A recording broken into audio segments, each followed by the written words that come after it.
Hey, what's going on guys? My name is Flackaveli. Welcome back to another video on my channel. Today I want to talk about a time in 8th grade where I was almost kidnapped in the middle of the night. So it's going to be a funny story. It's pretty weird, actually pretty creepy. But don't forget to smack the like button if you guys do enjoy today's video. Leave a comment if you do and subscribe if you're new.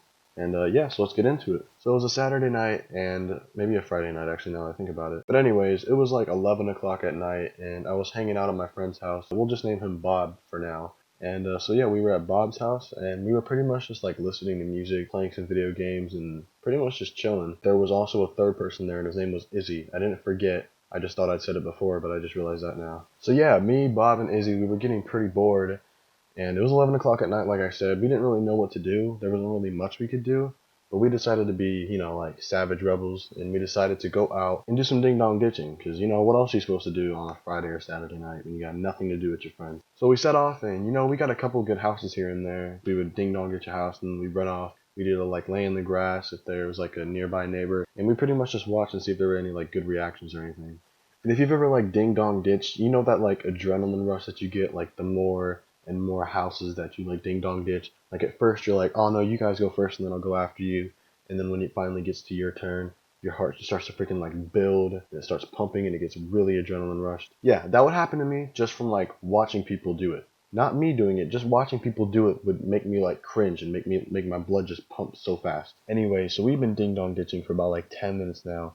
And we were kind of like doing it away from my friend's house so that like if anyone from their house like saw us ding dong ditching them, they could like run after us, and then like if we ran into our friend's house, they could just tell his parents what happened, and we didn't want to get in trouble or anything. So after about 10 minutes, we decided that we did enough ding dong ditching, and as we were walking back to his house, I convinced them for us to do one more just close to his house, but it had to be on the other side of the block, so if the people that we ding dong ditched came outside, we could just run around the street, and by the time they came out, we'd already be on the other side of the street, so they wouldn't even be able to see us. So we searched a little bit to find the perfect house, and then there's just one house on the other side of the street behind it, and it was in a cul-de-sac, and it's a big white house. It had a white van, okay, a white van. I want you guys to remember that, because that's going to play a huge role later in this video. So I drew a pretty poor picture on paint, so I'm going to put it up on screen right about now. And as you guys can see from this picture, the black arrow that's pointing towards the circle on the bottom left, that's Bob's house. So I'm letting you guys have like a view of what Bob's house position is to the ding dong ditch victim house, which is pointed with the red line all the way in the top right. Now you can also see down on the bottom that there are 3 little dots with a red circle, and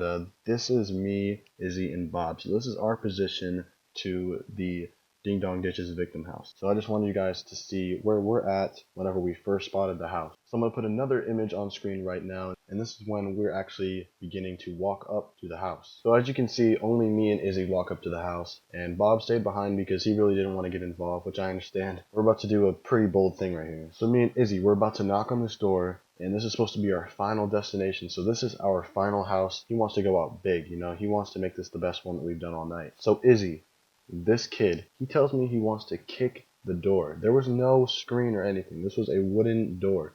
He tells me he wants to kick it.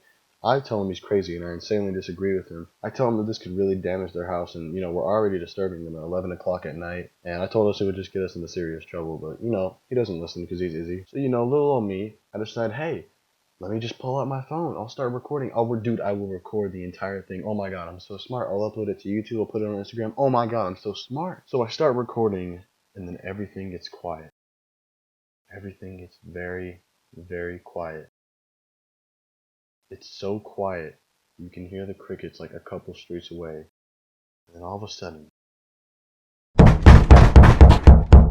Alright, you get the gist. It was way, way louder than that, but those are the best sound effects I could find on YouTube. But anyways, oh my god, did we run our butts off. We sprinted as hard as we could down that street. And when I say sprinted, I mean like the fastest I've ever ran in my entire life. So I'll put a picture up on screen right now explaining the route that we took. So as you guys can see, me and Izzy ran down the street, and then we took a left, and then we went into Bob's garage, which was completely pitch black, by the way. It was completely dark.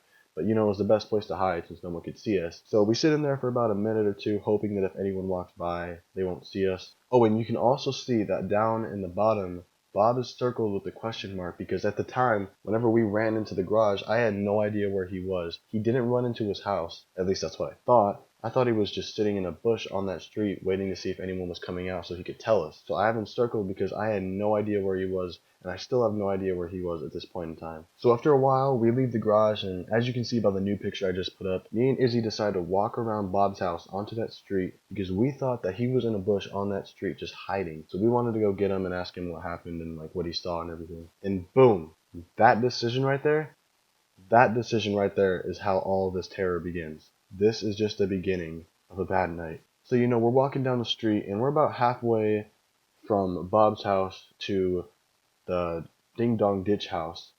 And then all of a sudden, this white van comes storming from behind us and pulls up in front of us and slams on the brake. I mean, you can just hear the screeching in the tires. It was horrifying. I put a picture up on screen again and it shows where the van came from, where we were, and where it stopped. The purple line is the direction it came from, and the purple box is the van. We were walking on the side of the road. Yeah, it just pulls up. So we see this van pull up beside us super quick, and our first instinct was to run the other way into Bob's backyard.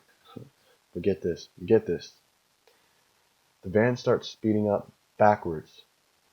Yeah, backwards. It's chasing us back. We know this van is now after us. Like, it's just official. Like, it's after us now. So we hear it just chasing us as we run away. And luckily we get by Bob's house, but we can't get into his backyard. So we're pretty much left vulnerable and highly visible on the side of his house. So what we decided to do was to just glue our backs to the wall and turn our faces to the right, towards the backyard. We do this for like 15 seconds, and then slowly you just see the lights of the van just slowly pass the back of Bob's house, and it's gone. We never see the van ever again. We never see the truck ever again. And that was the end of it.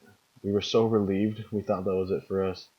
And I'd never been more scared in my life. Still, to this day, that was the most scariest experience of my life. But yeah, that's pretty much it. Me and Bob don't really talk that much anymore. But, me and Izzy are still like brothers. We talk every day. We hang out. And yeah, so that's pretty much it, guys. Thank you guys so much for watching. Leave a like if you did enjoy this little story time.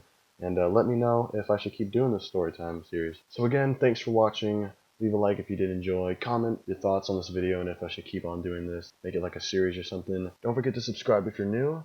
Stay updated with my channel. And I'll see you guys in the next video. Peace out.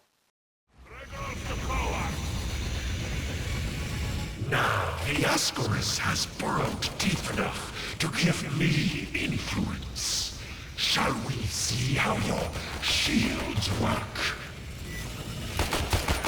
The Ascaris is letting Vor control your shield.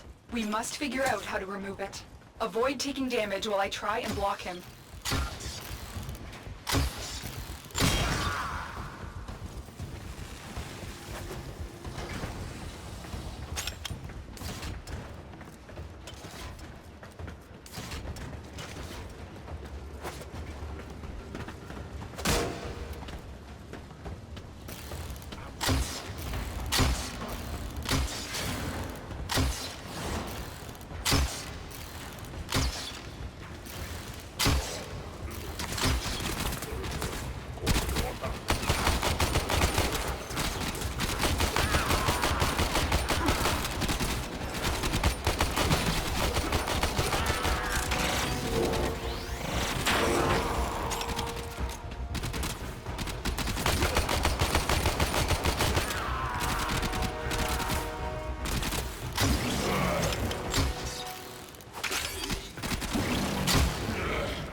Against your work.